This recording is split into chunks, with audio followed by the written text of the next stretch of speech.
Hello, everyone, and welcome. I'm Danny, and today Great.com talks with Adam White, the Director of Employment Services of Cincinnati Works. If you haven't heard of them, they work to eliminate poverty in Cincinnati through employment. If you are new here to this podcast, remember to subscribe on YouTube or in your podcast app. Hi, Adam, and welcome to Great Talks. Hi, Danielle. Thank you for having me today. Our pleasure. I was super interested in understanding more of the work that you're doing there, and especially knowing more about Cincinnati. It's a place that I haven't had a chance to go to yet. So could you just give us some background on, it doesn't have to be historical, but more on the sense that what are the troubles that you're seeing there and how the organization began? That would be nice. Awesome. Yeah. So Cincinnati Works, we have been around for 25 years.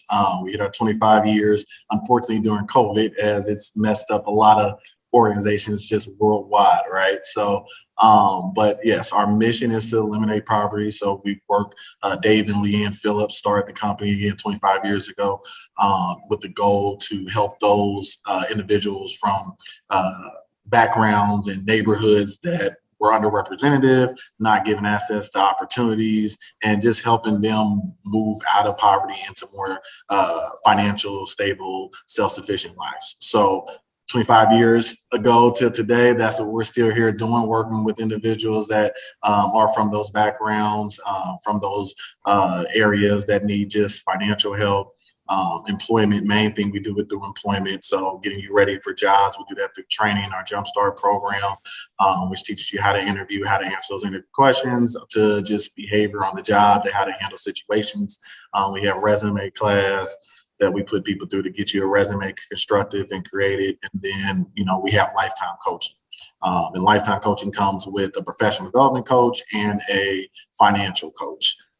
The financial coach is great, right? So get your money right. I always crack the joke nowadays just to say I'm old, but not too old. So they're working with our individuals and our members, helping them put their budget together for how much they make. So it's like, let's put a monthly budget together to get your bills in order so you don't fall behind, open up that savings, talk to you about credit, work with you on if you want to get a car or if you want to move into a house or apartment, just getting you completely together financially, right? And planning if you have kids, what does it look like to get to college, or your 401k, all those things that we all take for granted. I don't think it's just those in poverty. A lot of us that aren't, we would say, in poverty, because a lot of us are living paycheck to paycheck and they don't realize they're in poverty. But that's what the financial team does, and they do a great job. And then our professional coaches, they're there just for the long haul.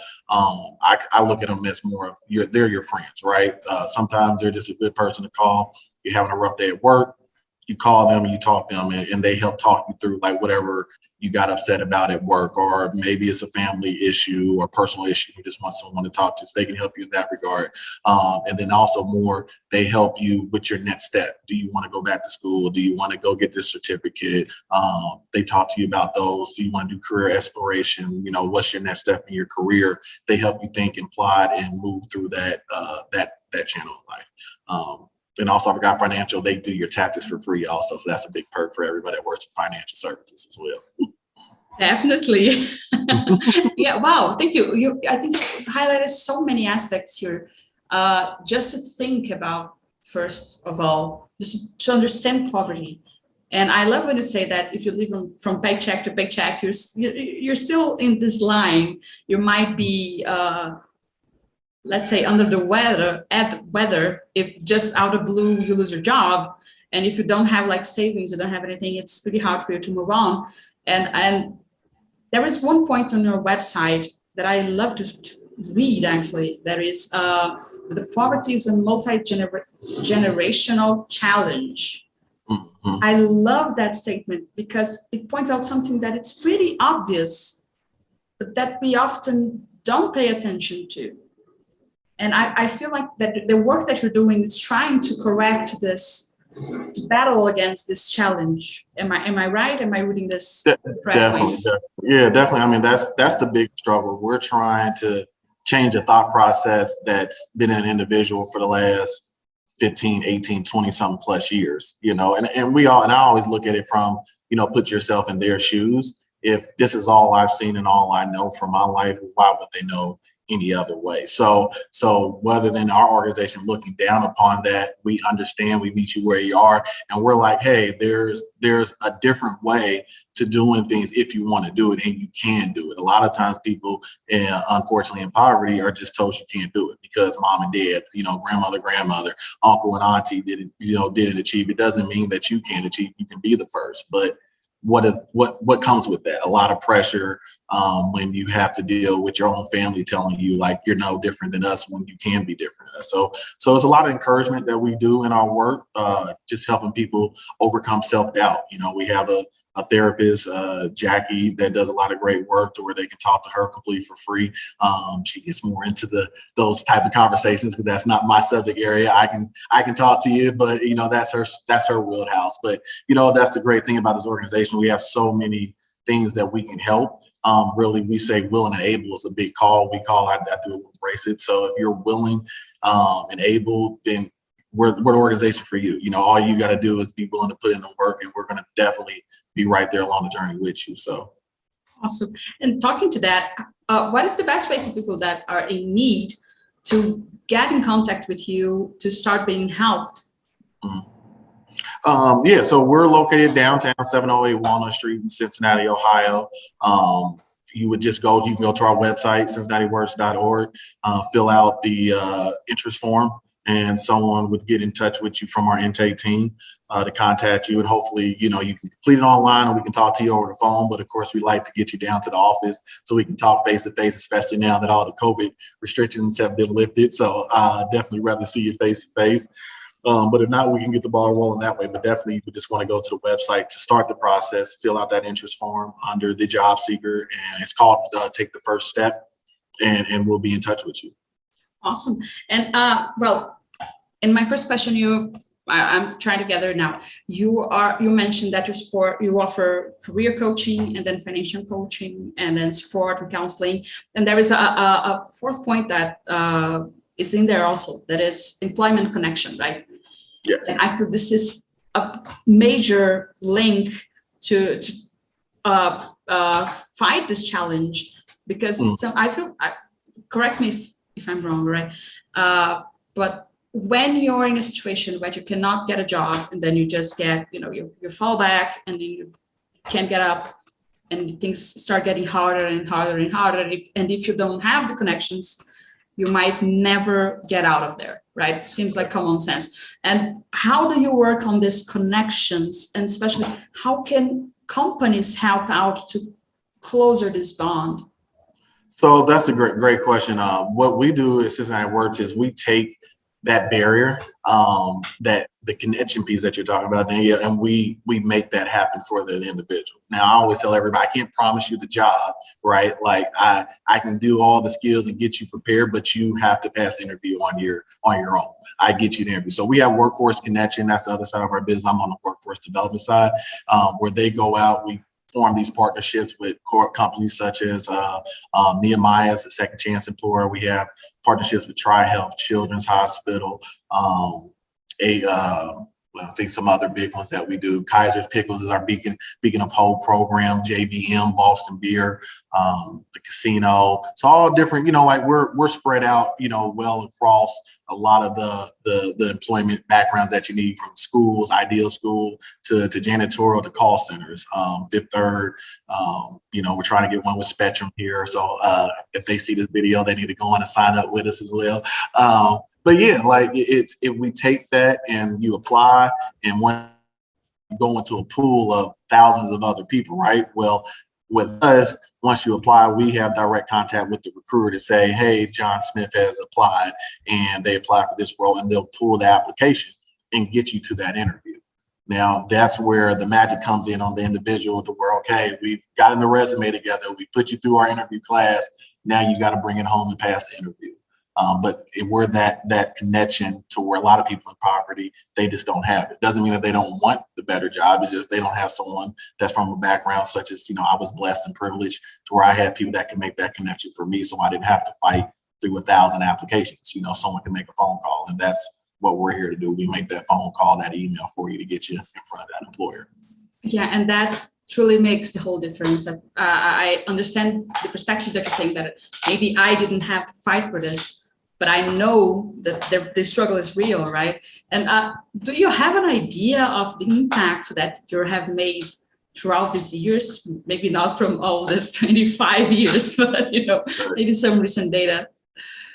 Yeah, so I guess let's see. I mean, last year we employed, I mean, our numbers are dramatically different, but we were used to serving about a little over 1,000 people prior to COVID. I would say we were somewhere in that 1,500. COVID came around and we've dropped all the way to about 500, I want to say, people, but we were able to help get a little bit over 300 employed through jobs. Our mission is one job, 1 year. So we really focus on that full-time employment. And also they're not just jobs. A lot of people would get a job, but it's a dead end job, right? Our jobs actually are career jobs, so where it can open the door to more opportunities. So a lot of what my team as the director of employment services, I put you in a place where you're not just expected to stay there. I want you to go there knowing like, hey, I could go to this department, I could go to that department, so you have a lot of opportunities versus just saying I'm going and this is all that I can do is just move a box for the next 15 years. No, like even if you go to a warehouse, you can be in management, you can be a supervisor, you can go into training, you can go,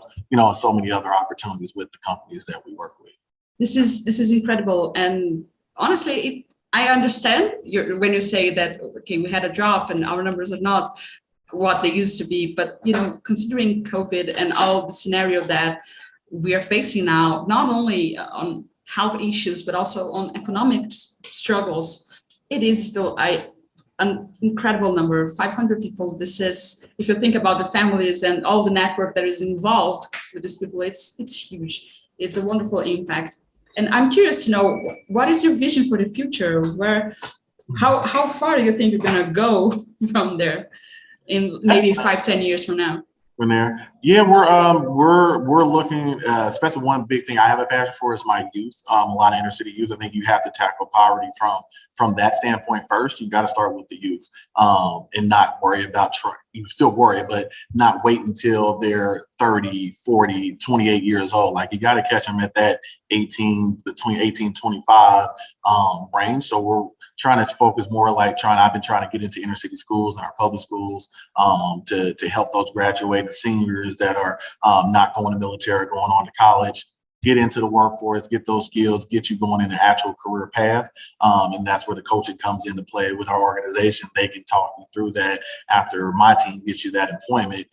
That's where you work with the coach, and then the financial coach can get you to your apartment, your first car, keep you out of debt, right? Like all of us don't understand credit cards, so we get in debt. So that's the beauty of just the whole wraparound services we do. So I think, we're gearing up to try and tackle that pipeline of people, and then also second chance. We're big on second chance.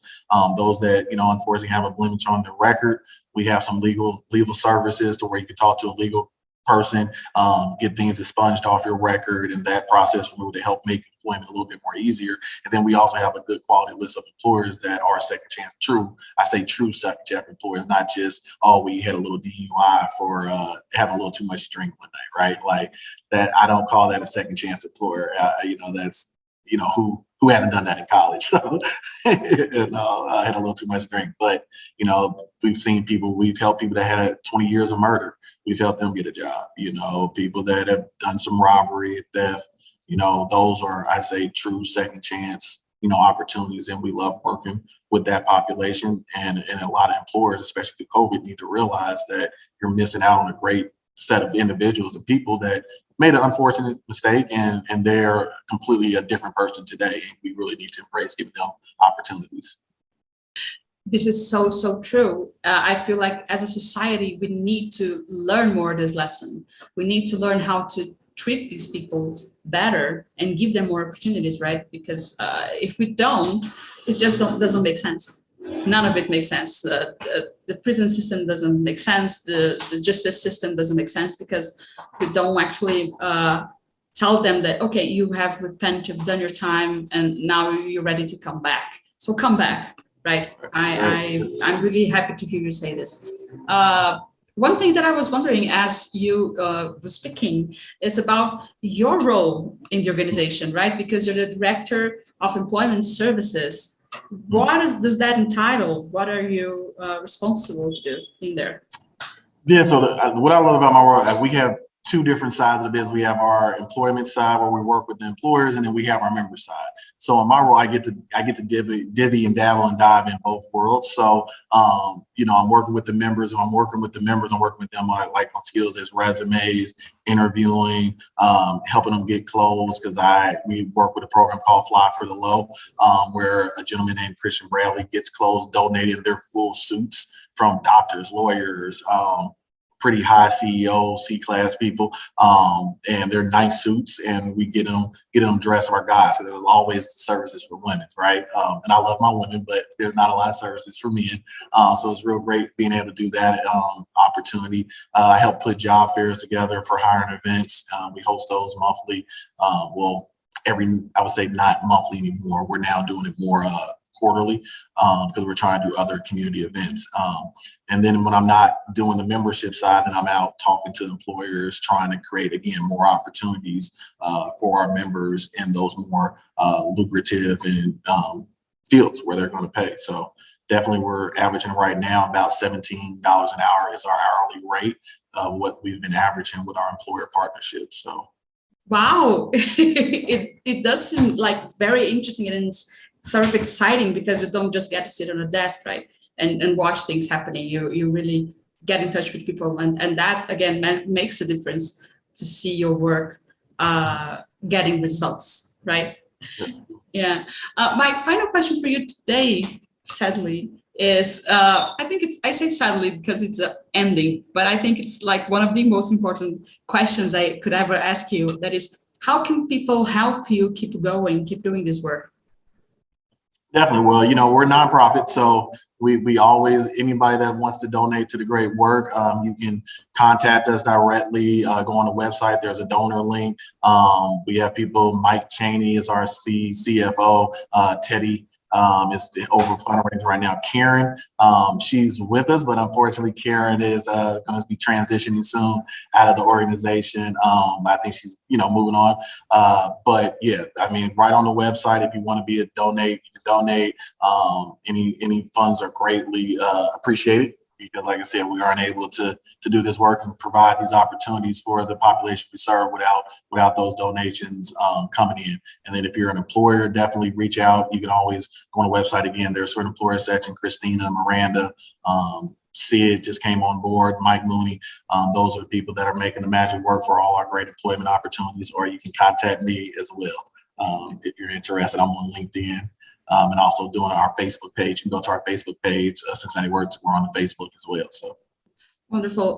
For our listeners, you'll have the link for the website on the description of this episode. But I would tell you here anyways, that is cincinnatiworks.org. Going there, the website is incredible. You can get more information for either job seekers or for employers. It's super easy to donate if you want to get involved.